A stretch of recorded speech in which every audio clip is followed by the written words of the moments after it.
বড় ইচ্ছে করছে ডাকতে, তার গন্ধে মেখে থাকতে, কেন সন্ধে সন্ধে নামলে সে পালায়। তাকে আটকে রাখার চেষ্টা আরো বাড়িয়ে দিয়েছি চেষ্টা, আমি দাঁড়িয়ে দেখছি শেষটা জানলায়। বোঝে না সে, বোঝে না, বোঝে না সে, বোঝে না, বোঝে না সে, বোঝে না, বোঝে না সে, বোঝে না, বোঝে না, বোঝে না, বোঝে না, বোঝে না, বোঝে না, বোঝে না। হা হা হা হা হা হা হা।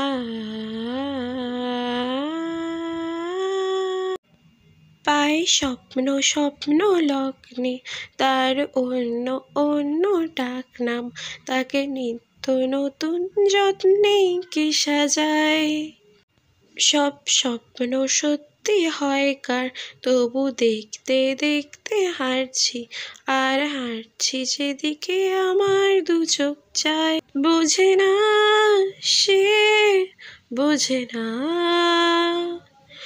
বোঝে না সে, বোঝে না, বোঝে না, বোঝে না, বোঝে না, বোঝে না, বোঝে না, বোঝে না।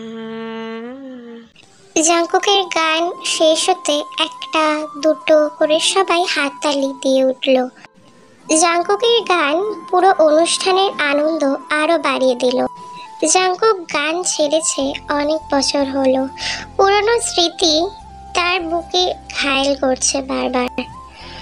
আয়ু গানটা শুনে কয়েক পা এগিয়ে এলো। সুগা আরিমকে বলে, আরিম, এই মেয়েটার মতো বেহায়া আমি আর দুটো দেখিনি। দেখ কেমন গায়ে ঘেঁষছে। ঝিমিন থাকলে ঝাঁটা নিয়ে এতক্ষণে এটাকে পেটাতো। আর জাংকুক তো এই বয়সে মায়ের এই নতুন রূপ দেখছে। আমার খারাপ লাগছে রে সুগা, জাংকুকের জন্য। খারাপ লাগাটা স্বাভাবিক। জাংকুক রেগে আছে রে বন্ধু, চড় থাপ্পড় না বসিয়ে দেয়। আয়ু স্টেজে উঠে সবার সামনে জাংকুককে জড়িয়ে ধরল। সেই ঘ্রাণ, সেই কোমলতা, কিন্তু আজ জাংকুকের বড্ড বেশি রাগ হচ্ছে। ইচ্ছা করছে ধাক্কা দিয়ে সরিয়ে দিতে। চোখ পড়েছে জাংকুকের দিকে। সে চায় না জাংকুকের সামনে তার বাবা তার মাকে অসম্মান করুক। সে নিজেই প্রত্যেকটা নারীকে সম্মান করতে শিখিয়েছে। সেখানে নিজেই অসম্মান করলে ছেলের মনক্ষুণ্ণ হতে পারে। নিজেকে সংযত করে আয়ুকে নিজের থেকে সরাতে চাইলে সে আরো বেশি শক্ত করে জাংকুককে জড়িয়ে ধরছে। আমাকে আকর্ষণ করার মতো কোনো কিছুই অবশিষ্ট নেই তোমার মধ্যে, সরে দাঁড়াও। জাংকুক কথাটা ঘৃণার সাথে বললে আয়ু সেটা বুঝতে পারে। জাংকুক স্টেজ থেকে নেমে সোজা জাংকুকের কাছে গিয়ে তাকে জড়িয়ে ধরে। দেখে জাংকুকের চোখগুলো কেঁদে কেঁদে ফুলে লাল হয়ে গেছে। বুকের মধ্যে ধক করে উঠল ছেলের চোখের জল দেখে। জাংকুকের কানের কাছে গিয়ে ফিসফিস করে বলল, পাপা, তুমি প্লিজ মোনা আন্টিকে আমার মা বানাও। প্লিজ পাপা, আমার এই মহিলাকে সহ্য হচ্ছে না। Please papa. জাংকুক কি বলবে বুঝতে পারছে না। সে কথার খেই হারিয়ে ফেলেছে। তার চোখ দুটো কোটর থেকে বেরিয়ে আসার উপক্রম। ছেলের কথা শুনলে সে শুকনো ঢোকিল। ছেলে উপর নিচ মাথা নাড়িয়ে সম্মতি দিল। জাংকুকের সারা শরীর ঝাঁঝিয়ে উঠল তের দিকে চোখ যেতেই। মেয়েটা কেমন পাথরের মতো অনড় হয়ে দাঁড়িয়ে আছে। সহ্য হচ্ছে না জাংকুকের। জাংকুকের মনে হচ্ছে তার বুকের উপর কেউ অনেক বড় কিছু দিয়ে সজোরে আঘাত করছে। সামনে এক পাও এগোচ্ছে না। চোখের সামনে সব ঝাপসা হয়ে যাচ্ছে। জাংকুক চেয়ারে ধপ করে বসে পড়ল। সবাই তাকে ঘিরে ধরল। আয়ু জাংকুকের কাছে আসতে গেলে জাংকুক জোরে চিৎকার করে বলে, এক পাও আমার পাপার কাছে আসবেন না। আমার পাপার যদি আজকে কিছু হয় তাহলে কিন্তু আমি আপনাকে ছাড়বো না বলে দিলাম। আমার পাপার আজ এই অবস্থার জন্য আপনি দায়ী, শুধুমাত্র আপনি দায়ী। জাঙ্কুক হঠাৎ করে তেকে জাঙ্কুকের পাশে বসিয়ে দিয়ে বলে, পাপাকে দেখো আন্টি, আমি আসছি। সবাই হতভম্ব হয়ে পড়েছে জাঙ্কুকের এই হঠাৎ অসুস্থতাতে। জাঙ্কুক আস্তে আস্তে তের হাতটা ধরে তার নিজের বুকের ওপর রাখে। কেউ মাথা না ঘামালেও একজনের অসহায় দৃষ্টি জানান দিচ্ছে জাঙ্কুকের জীবনে নতুন মানুষের আগমন হবারটা কোনো ভালো কিছুর আভাস নাও হতে পারে। জাঙ্কুকের দুজন বডিগার্ড ওকে গাড়িতে ওঠালো। জাঙ্কুক তে, সুগা, আরিম সবাইকে অনুরোধ করলো হাসপাতালে যেতে। অন্য গাড়িতে মিসেস জেনিরা যাচ্ছে। আয়ু নিজের সাথে জাঙ্কুকের এমন ব্যবহারে হতবাক হয়ে আছে। রাত 11:30। ডক্টর কিছুক্ষণ আগে বলে গিয়েছে জাঙ্কুকের মাইনর অ্যাটাক হয়েছিল, অনেক বেশি প্রেশার নিয়েছে সেই কারণে। সুগা কিছুটা আন্দাজ করতে পারলেও আরিম বুঝতে পারেনি। সুগা খুব করে চায় তে আসুক। জাঙ্কুকের ভাঙার হৃদয়। জাঙ্কুকের বুকে তের হাত দেখে তখনই বুঝে গিয়েছে গোলমাল আছে। তে নির্বাক, মস্তিষ্ক শূন্য। কি থেকে কি হয়ে গেল? কেন তার এই ছোট্ট জীবনে সুখ ধরা দিতে চায় না? জাঙ্কুক এখনো আয়ুকে ভালোবাসে। কতটা যত্নে আয়ুকে জড়িয়ে ধরল স্টেজে, সেখানে তের জোর করে যাওয়াটা অবান্তর লাগছে। গেস্ট রুমে জাঙ্কুক আর আয়ুকে আপত্তিকর অবস্থায় দেখেছে তে। আয়ুর শাড়ির আঁচল ফ্লোরে ছিল। সেই অবস্থায় জাঙ্কুক আয়ুর অধরে আর ভাবতে পারল না তে। চোখ দুটো বারবার ভিজে যাচ্ছে, মাথায় হাত দিয়ে বসে আছে। হঠাৎ করে আর্তনাদ করে উঠল তে, বাবা আমার মাথা ব্যথা করছে, আমার আর এই ব্যথা সহ্য হচ্ছে না, বাড়ি চলো। আরিম মেয়েকে বুকে আগলে নিয়ে বলল, এই তো বাবা, জাঙ্কুককে দেখেই চলে যাব, তারপর তোমাকে বাবা দিয়ে আসবে। জাঙ্কুককে না দেখে গেলে চিন্তা হবে তোমা। জেনি তেকে আঁকলে ধরে মাথায় হাত বোলাচ্ছে। জাঙ্কুক রুমে ঢুকলো প্রথমে, তারপর জাঙ্কুকের জ্ঞান ফিরল। জাঙ্কুক মিট মিট করে চোখ খুলে তাকালো জাঙ্কুকের দিকে, দেখে ছেলে কাঁদছে। আর যেই ব্যবহার দেখেছে ছেলের, যে কোনো বাবাই এমন জিনিস দেখলে গর্ব করবে ছেলেকে নিয়ে। পাপা, তে আন্টি ভালো নেই, তুমি তাড়াতাড়ি সুস্থ হয়ে যাও। একটু আগেও উনি বলছিলেন ওনার বাবাকে যে তোমাকে না দেখেই বাড়ি চলে যাবে। বাবা, তেকে আন্টি ডেকো না, কেউ শুনলে অন্য কিছু ভাববে। পাপা, আমি সব জানি। ওই মহিলা সন্ধ্যায় তোমার সাথে যা করেছে তে আন্টি দেখেছে, আমিও ছিলাম তখন। পরের ঘটনা অবধি তে আন্টি দাঁড়ায়নি।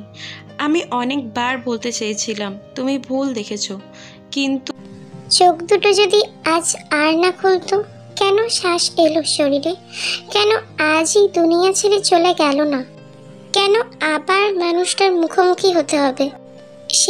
শেষে ছেলে তে দুজনের সামনেই অসভ্যতা।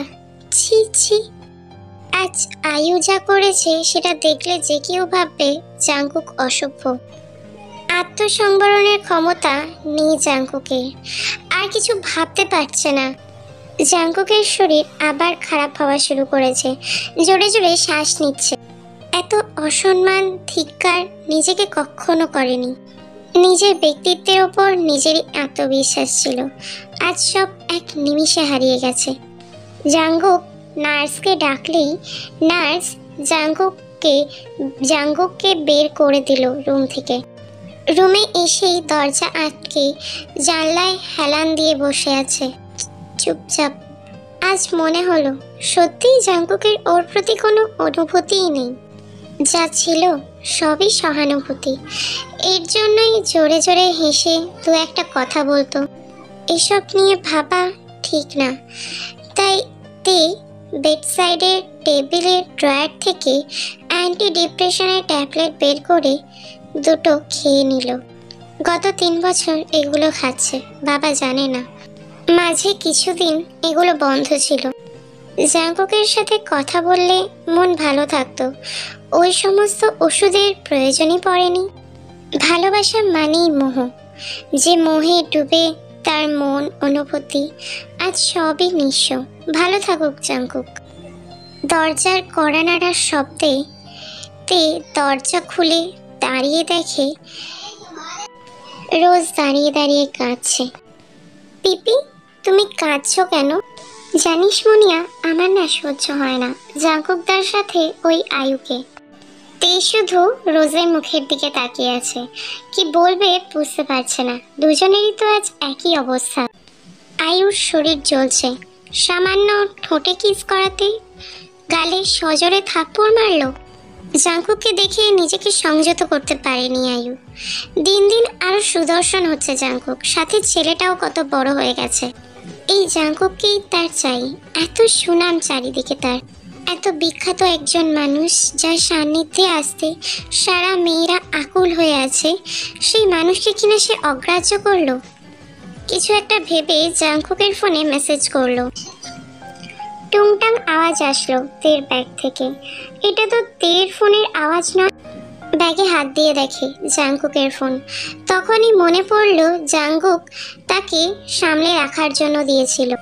ফোনটা হাতে নিতেই দেখে জলজল করছে আয়ুর নামটা। মানুষটা কি ফোনে লকও করে রাখে না? তাই সোয়াইপ করতেই লকটা খুলে গেল। নিজেকে আর আটকে রাখতে পারলো না, মেসেজ অপশানে গিয়ে মেসেজ পড়া শুরু করলো। জাঙ্কুক, তুমি এখনো আগের মতোই পাগল আছো, সেই স্বাদ তোমার ঠোঁটে এখনো আছে। তোমার উন্মাদনা আমাকে বরাবরই টানে, যতই রাগ করে থাকো না কেন, কিন্তু আমার উপর বেশিক্ষণ রাগ করে থাকতে পারবে না তুমি। আচ্ছা জাঙ্কুক, তোমার মনে আছে আমাদের ফার্স্ট নাইটের কথা? উফ, তুমি পাগল হয়ে গিয়েছিলে। তোমার ভালোবাসার চিহ্ন আমার পেটে, বুকে, গলায়। উফ, তোমার টেনশনের সময়গুলোতে আমাকে তোমার কাছে চাইতে। তখন বুঝতে পারতাম না, এখন আমি বুঝি। তোমার হিসেবে থাকতে চাই। আবার আমাদের সংসার হবে, তুমি, আমি আর জাঙ্কুক। তোমার ছোঁয়া আমি কিভাবে ভুলি। ফিরে এসো, সুস্থ হয়ে রিপ্লাই দিও। তের চোখ থেকে অঝরে জল পড়তে লাগলো। ফোনটা ব্যাগে ঢুকিয়ে রাখলো। কালই গিয়ে ছুঁড়ে মারবে, আর কখনো ভালোবাসা প্রকাশ করবে না, কখনো না। কি লাভ হলো এত ওষুধ খেয়ে? নির্ঘুম আরেকটা রাত কাটাতে হবে তেকে।